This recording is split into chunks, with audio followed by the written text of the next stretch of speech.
But it's War of Will coming down to the 16th long run, but nothing stood in his way. War of Will won the Preakness. El comando mantiene Global Campaign. Viene galopando el evento. 4, 5 cuerpos, 6 cuerpos mantiene Global Campaign. Sir Winston trying hardly, but not going to catch Global Campaign, who won the Peter Pan. Tacitus on the outside, Tax along the rail. Tacitus and Tax locked in battle at the 16th pole. It's Tacitus in front. It is Tacitus in the Wood Memorial. Tax was second. It is Tax in front. Tacitus on the inside is second. He's trying to come and get Tax. Tax on the outside, Tacitus in the rail, and it is Tax in the right Ortiz in the Jim Dandy. How you doing? Cortland Simmons with you here at the CS Racing Report, and this is the Jim Dandy recap podcast, and we're taking a look back at the 9 furlong pre-classic classic run at the same location and oval as the Midsummer Derby, which would be the Travers Stakes on August the 24th, and it drew a contentious field of 6, a few holdovers from the Triple Crown, horses that had contended or tried to compete for a slot in the classic races. Laughing Fox was in here, a horse that had won the Oaklawn Invitational, and that was a winning year in for the Preakness. He didn't run so well there. You also had Tacitus, who was highly regarded after winning the Tampa Bay Derby and the Wood Memorial. Had run a belated 4th, but was moved up to 3rd with the maximum security disqualification in the Kentucky Derby, 2nd in the Belmont Stakes. This was his first out since that run at Belmont, along with Tax, who ran 4th that day. He had run 2nd to Tacitus in the Wood, was highly regarded going in, at least in my prognostications for the Kentucky Derby. Ran 14th there on an off track, ran 4th in the Belmont Stakes. This was also his return, along with Global Campaign, a horse who had been on the trail in pursuit of the Kentucky Derby after a conditions win. Didn't run so well in the Fountain of Youth, came back, was very impressive with numbers that were really at the top of the class in the Peter Pan. Missed the Ohio Derby, was coming into this race, highly regarded, the son of Curlin, trained by Stanley Huff. You also had War of Will, the winner of the Preakness, who had, in between winning the Middle Jewel of the Triple Crown, had been interfered with, didn't run as well in the Kentucky Derby after the hind end issues in the Louisiana Derby that were in follow-up to his stakes wins in the Lecomte and the Risen Star. He ran 9th at the Fairgrounds in its signature event, came back, had the trouble in the Derby, won the Preakness, ran 9th in the Belmont Stakes. He was making his return for trainer Mark Casse, who not only won the Preakness with War of Will, but won that Belmont Stakes with Sir Winston, with War of Will finishing up the track. So you had this contentious field, along with Mijos, a horse who had won the Mucho Macho Man Stakes. He had defeated one of the highly regarded favorites for the upcoming Travers Code of Honor, who recently had won the Dwyer over the 4th of July weekend. So going into this race, there was a lot to be bandied about as far as in terms of the odds and how the race would set up. And the way that this race set up, it ended up being a very slow first fraction, 24.89, as War of Will decided to take the initiative and take control of the race. 48.80 for the half, 112.43 for the 3/4. So if you have any memory, short-term memory at all, versus the Haskell, and in some regards the Ohio Derby, this was a slowly run race. 136.59 for the mile, as Tacitus, who of course stumbled at the start, almost did a face plant at the beginning of this race, was able to overcome what was pretty much a dirt nap and started to make up ground and started cutting into these slow fractions, which was impressive in and of itself. So after the 136.59, this is when in earnest the race began. Tax, who was stalking, had a lovely trip all the way through there. As I had mentioned in the preview podcast, coming out of the number 2 hole, he should have no problem getting a decent trip, even if the rail's not the place to be 2 to 3 paths wide, if that. He got that kind of a trip, started to make his move. He was able to hold off a very spirited and a very, very strong charge by Tacitus, who some people thought lost a little focus when trying to go after Tax. I thought, all things considered, he ran very well, but Tax was able to turn the tables on Tacitus for a change, winning this race by 3/4 of a length in 149.28 for the 9 furlongs. Tacitus was second, 3 3/4 lengths in front of Global Campaign, who basically spun his wheels in the stretch. He was a half length in front of Laughing Fox. War of Will, a disappointing 5th, and Mijos picked up the rear in 6th. So in in terms of looking at breaking down in the post analysis of this, Jim Dandy, as Lucian Lawrence, Secretariat's trainer, said, give me the bad news first, we can chase it, then I can chase it with the good. So let's look at Mijos. He finished 6th here. He's obviously a horse, I believe, off the Mucho Macho Man, his best effort. He was 4th in the Dwyer coming into this.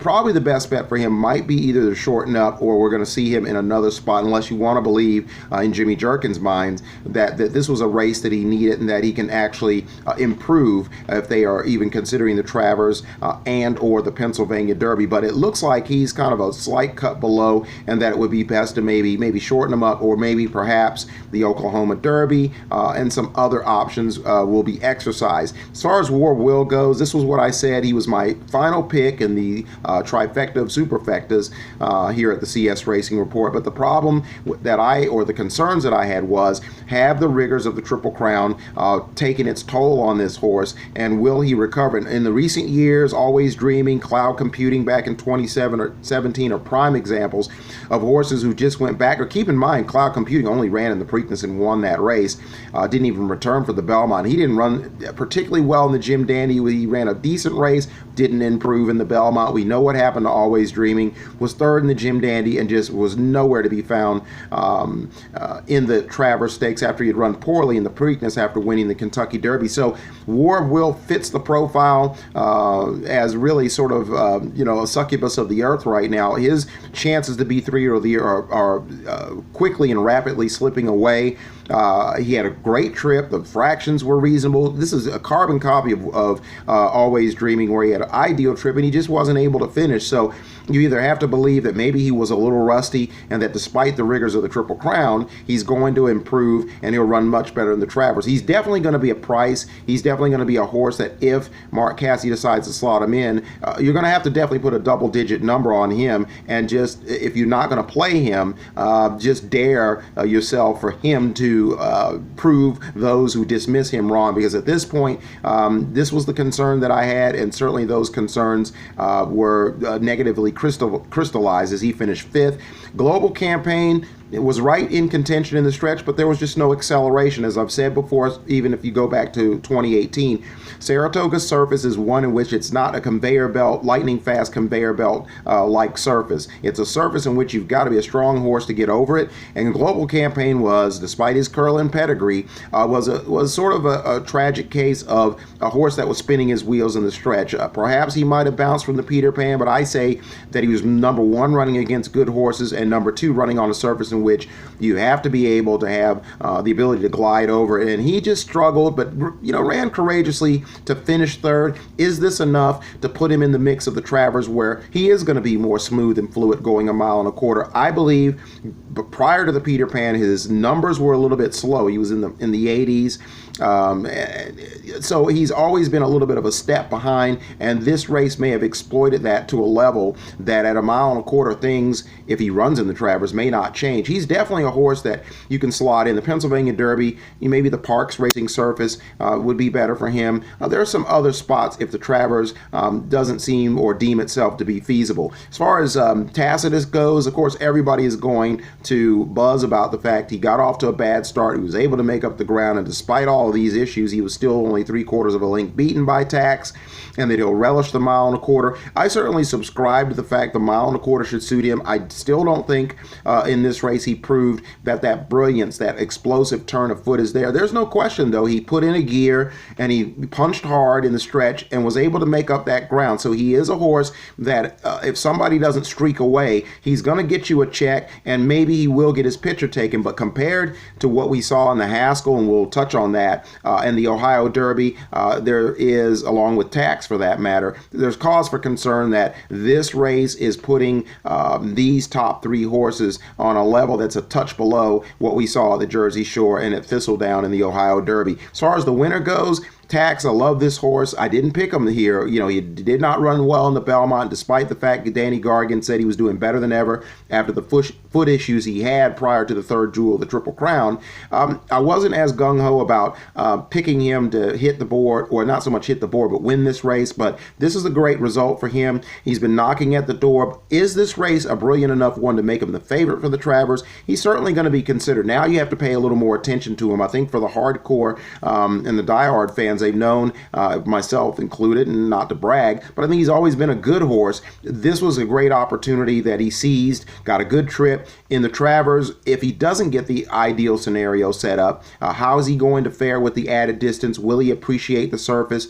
no matter how it's playing on Travers Day, as well as he did here in the Jim Dandy? But this was a big win for him. This elevates Tax to a level where he is a contender now in the 3-year-old division. If he could win the Travers, that puts him in a prime position to possibly be 3-year-old champion. Obviously, he would have to bolster that resume should he run in the Jockey Club Gold Cup with the 5-pound weight allowance, weight for age, as a 3-year-old running against older horses, or maybe run against some of the better 3-year-olds that will funnel in, whether they run in the Travers or not, in the Pennsylvania Derby. So this is where, you know, at this point, Tax is. He's moved up in the rankings. He hasn't leapfrogged to the top, but he's improved his position just as he did in the Jim Dandy. It was a nice performance. He held off a really game and hard-charging Tacitus. This was not by any means a brilliant performance. If you rate this against the way the Haskell was run with maximum security, mucho gusto, whether you think he has distance limitations or not, the Los Al Derby, which was a small field, but game winner, not even being fully extended, ran a nicer time. And again, we're just going to have to see, along with Owen Dale's performance against Math Wizard in the Ohio Derby, if that form that is obviously statistically faster is going to sort of register well over the Saratoga surface. That's going to be the key. That Saratoga surface, no matter how it's playing, and the added distance for the 1.25 miles, that is going to either keep maximum security game winner Owen Dale above Tacitus, Tax, and horses of the like, or we're going to see a race in which perhaps a couple of these horses that seem to be on paper slower will move up the ladder and compete, contend, and possibly win the Midsummer Derby. That would be the Travers Stakes at Saratoga. So Tax, trained by Danny Gargan, the son of Arch, defeats Tacitus, trained by Bill Mott, and Global Campaign, trained by Stanley Hove, to win the 2019 Jim Dandy Stakes by 3/4 of a length in 149.28. They're off in the Jim Dandy. Oh, a disastrous start by Tacitus. Tacitus has been left behind as Tax takes the early lead. 3/4, 112.43, and they're into the stretch. And it's Tax in front. Global Campaign, War of Will on the inside. Tacitus is closing through an opening down toward the rail. Into the final 16th. It is Tax in front. Tacitus on the inside is second. He's trying to come and get Tax. The Ortiz brothers, Tax on the outside. Tacitus at the rail. And it is Tax in around Ortiz in the Jim Dandy. Tacitus was second, and then it was Global Campaign, Laughing Fox, and War of Will, and a final time of 149.28.